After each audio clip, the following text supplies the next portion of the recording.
A Russian battalion headquarters in Pidgern has been decimated in a precision strike carried out by a Ukrainian MiG-29 using a French-supplied AASMHAMMER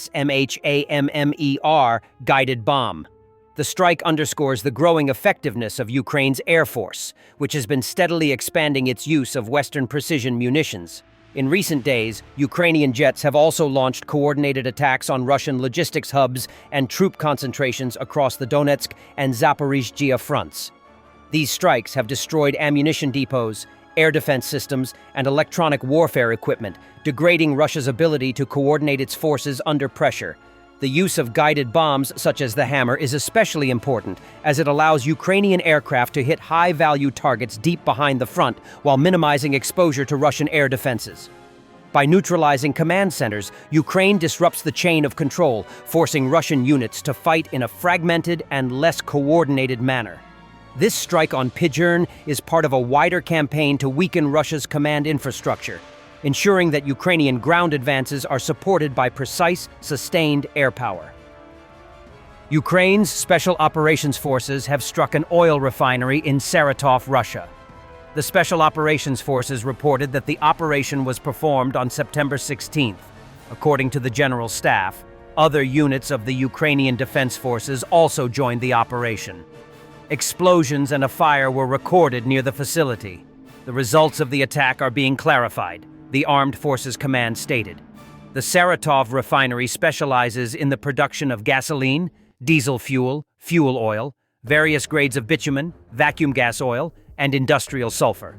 The company produces over 20 types of petroleum products in total. In 2023, its processing volume amounted to 4.8 million tons. According to the General Staff, the plant is involved in meeting the needs of the Russian armed forces. Despite this, Roman Busargin, the governor of the Saratov region, did not comment on the incident. Since the beginning of 2024, Russian oil refineries have been regularly targeted by Ukrainian drones. As a result of the attacks, primary processing units at some facilities have been damaged and require repairs. The General Staff emphasizes that such strikes are part of comprehensive measures aimed at undermining Russia's military and economic potential, in particular its ability to supply its troops with fuel, ammunition, and weapons, and at ending its armed aggression against Ukraine. Recently, attack drones damaged 2 oil refineries in Ufa, Russia. It seems that in Suzemka, Bryansk region, the communications are gone.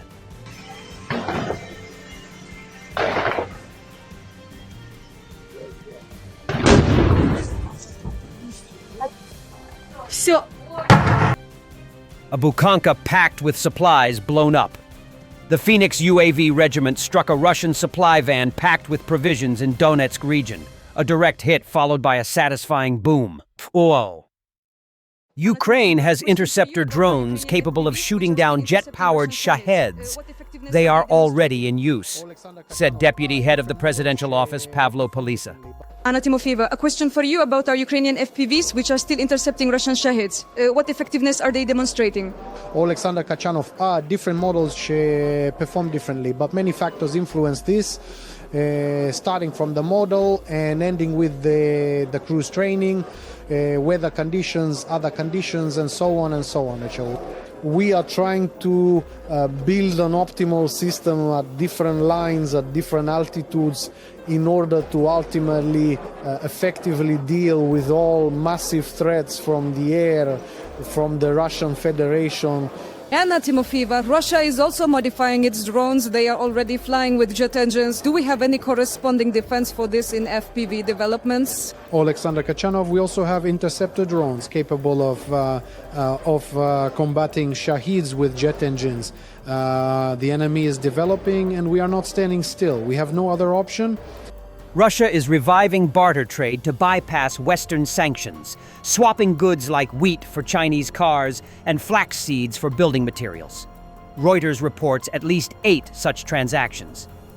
A 14-page guide issued by Russia's economy ministry now instructs companies on how to conduct foreign barter deals. While the Kremlin claims economic resilience, analysts see the rise of barter as a symptom of sanctions pressure and liquidity issues. And this bullshit about who is hating who is really getting boring.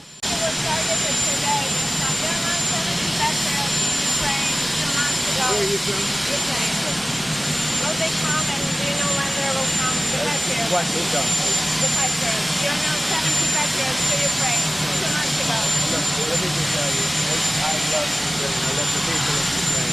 That's why I thought that was a little Ukrainian accent, but the country's in serious trouble. It should have never happened. It's a war that should have never happened. The country's in very serious trouble, but I'm going to get it stopped. I've done seven countries. I've stopped 7 wars in the last 8 months. I thought that would have been the easiest because I know Putin, but it's not. Because there's tremendous hatred between Zelensky and Putin. But we're going to get it stopped. The Ministry of Defense of Belarus released footage showing U.S. military officers making a visit at the joint Russia-Belarus Zapad 2025 strategic exercise in Belarus to observe the ongoing drills. Who would have thought how the morning of the next day of the Zapad 2025 exercise would begin? Belarus MOD says in regard to the visit. The U.S. military delegation was greeted by the Belarusian Defense Minister, Viktor Kranin, who, according to the Belarus MOD, instructed the Belarusian military to provide the best seats for American guests and to show absolutely everything that interests them.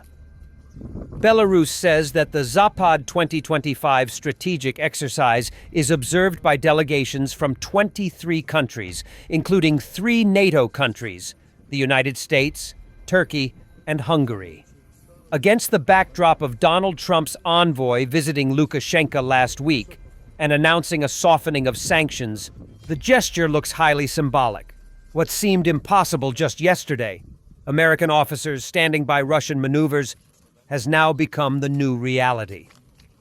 India has sent 65 troops to join the Russia-Belarus Zapad 2025 military exercises amid rising tension with Washington. Analysts warn this move crosses a red line, showing where New Delhi's strategic priorities lie, balancing historic alliances with present geopolitical pressure. Zaporizhzhia came under a massive Russian strike with MLRS using cluster munitions. Local authorities report at least 2 killed and 14 injured. The city has faced relentless attacks with Shaheds, FPVs, guided bombs, and now heavy rocket systems. Russian invaders have attacked a Ukrainian gas distribution station in the Sumy region with attack drones. The Russian Ministry of Defense released the footage of the attack. On September 7th, the Rubicon unit operators attacked the infrastructure of the gas transportation system near the village of Nadyarnoy, 15 kilometers south of the combat line. At least 10 airplane-type drones hit production facilities and a pipeline network on the territory of a civilian facility. The Russian side claimed a targeted strike on the energy facility, which fits into an ongoing series of attacks on Ukraine's critical infrastructure.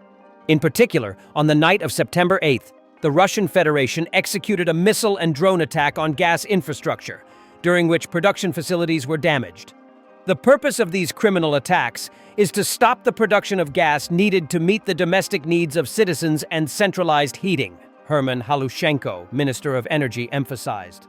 Also, a month earlier, Russia twice struck a gas distribution station in the Odessa region. The facility, located near the Ukrainian-Romanian border, is a key element of the route connecting Greek LNG terminals with Ukrainian underground gas storage facilities via the Trans-Balkan gas pipeline. Thanks for watching, and don't forget to subscribe. Also, if you want to support Warthog Defense, please become our member and get early access to new videos, exclusive members-only videos, and become administrator in comment section. The membership link is in the description. Rescues every day. We had a guy last week at 6 rescues in 6 days. You know, he's doing the job every day.